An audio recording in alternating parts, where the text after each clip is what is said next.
Good afternoon, everybody. My name's Michelle Beckett from ADHD Unlocked, and I want to talk to you about what we're covering next week because I'd like your help and I'd like your comments below.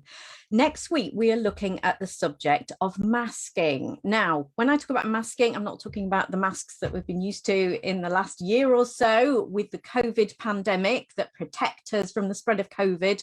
I'm talking about that metaphorical mask that people with ADHD and autism wear to hide our true selves so that we can fit in more with society.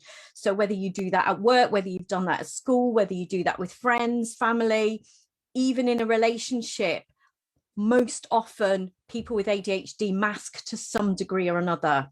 So do you do that? Maybe you think you do, or maybe you think you don't, but have a look at it over the weekend and think, am I being my true self? What is my true self?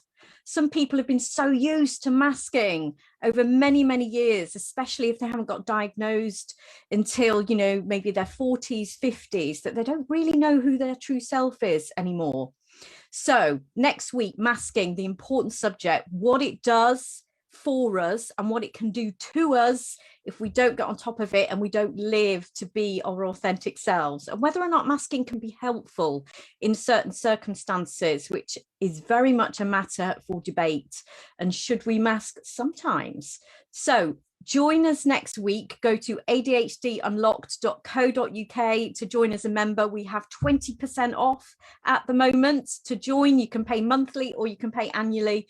Far less than the price of a takeaway, loads and loads of live events and community support, loads of resources in the portal for adults with ADHD. So please do join us next week for ADHD and masking. Who's that behind the mask? Have a good weekend. Have a think about it, and we'll see you next week. Thank you. Bye-bye.